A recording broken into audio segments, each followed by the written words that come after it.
Sonic Colors was released in 2010 on Nintendo Wii and Nintendo DS.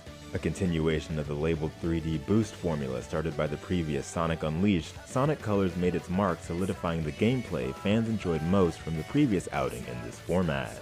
With this release, Sonic Team would also find a way of connecting their Blue Speedster to one of the biggest superhero franchises in Japan. Ready when you are.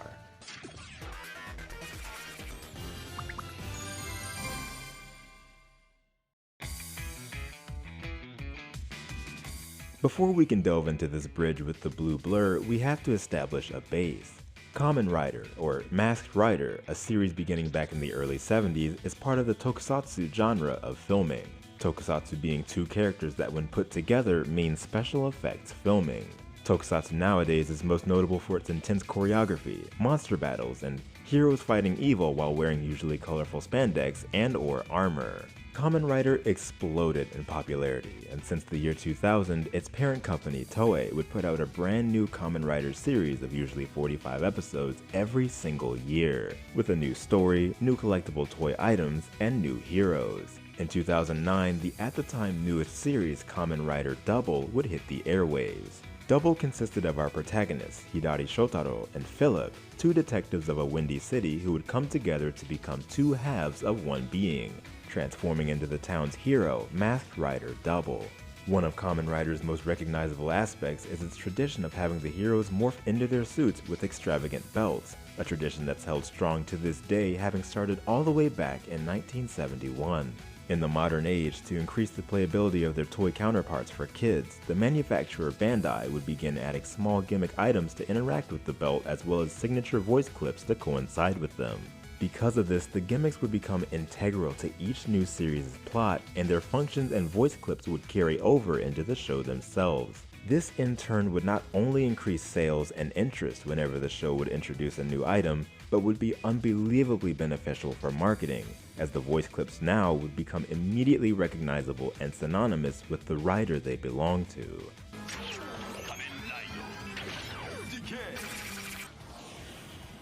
In Kamen Rider Double, Shotaro and Philip morph into their hero state with their belt, known as the Double Driver, and items called Gaia Memories. The announcer for the Gaia Memories would be voice actor Tatsuki Fumihiko. To morph into Double, both Philip and Shotaro must tap the button on each memory they possess, Cyclone and Joker.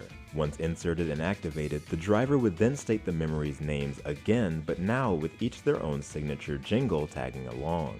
Cyclone Joker! Heat Metal! Luna Trigger!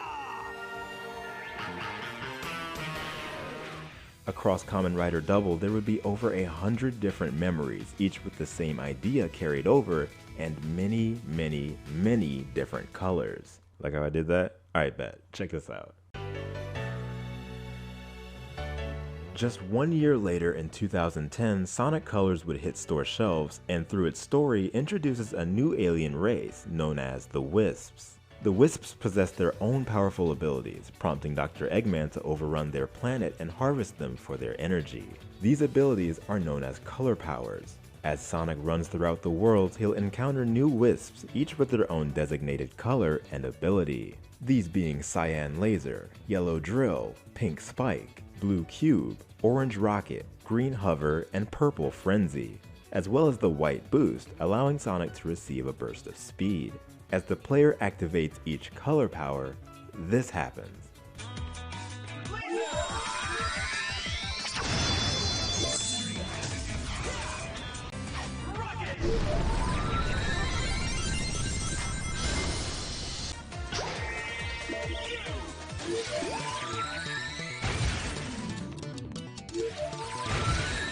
Each color power is followed by its own name callout, reminding the player of their abilities. This callout remains constant, ringing out each and every time a Wisp is used.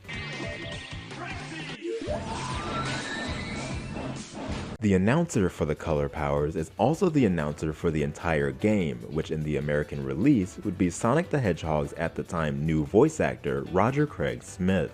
These announcements immediately set tokusatsu fans in motion, making comparisons between the callouts for the color powers and the transformation announcements from Kamen Rider. With Kamen Rider, the announcer often would not only voice the rider's belt and toy gimmicks, but surrounding outlets as well, including commercials for the show and at times TV spots. As is the case for Sonic Colors, wherein Roger would voice both the announcements for the color powers, but also clips relating to different points of the game.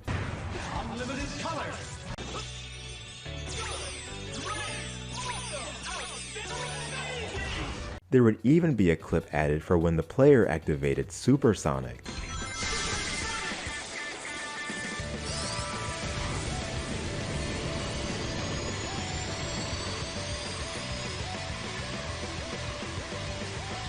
If this weren't enough, Sonic Colors' Japanese release would of course also have its own announcer for these segments. However, instead of it being Sonic's Japanese voice actor, it would instead be Tatsuki Fumihiko, the same man that voiced the Gaia Memories in Kamen Rider Double, the show that premiered 1 year prior, and he announces the Wisps in the exact same voice.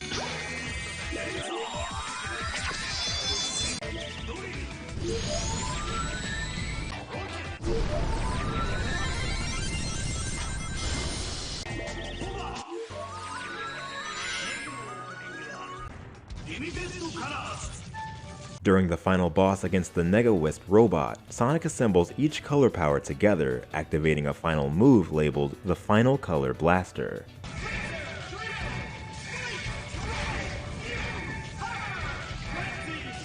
Final Color Blaster!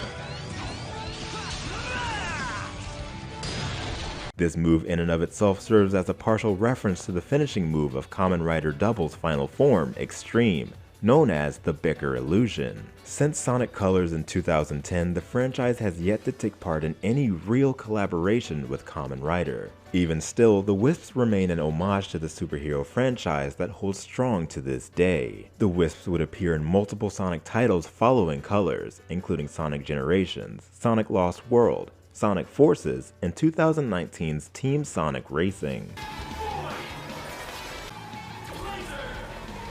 After Sonic Generations, each title featuring the Wisps in foreign releases would follow in the steps of Colors' American release, by having the announcer's voice be the same as Sonic's voice actor of that region, except for Japan, to which Tatsuki Fumihiko remains the primary voice of the color powers. Some titles, such as Mario and Sonic at the 2014 Sochi Olympic Winter Games, seemingly use unused takes of the Wisp announcements.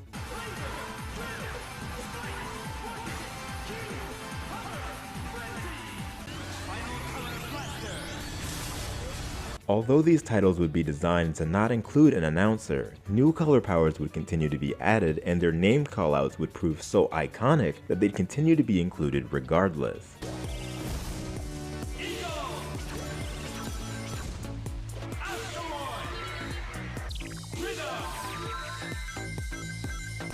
They even made their way into the animated short Rise of the Wisps, meant to promote the 2021 release of Colors' HD reimagining, Sonic Colors Ultimate. You want to stop me, you'll have to catch me first. Laser!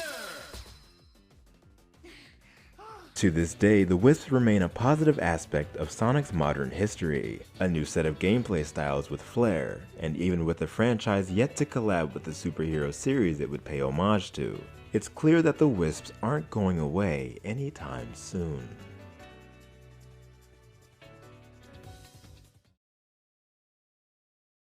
New stage: Alicia, Andrew, Brandon, Cameron, Caroline, Daniel, Emilia, Gwen, Ian, Junior the Hedgehog, Common J, Caitlin, Matthew, Mia T. Toon, Nerdy Disney, Our Friend Barney, Prima Donna, Sawyer, Velveteen. Thank you to all of my Rainbow Line passengers. See you!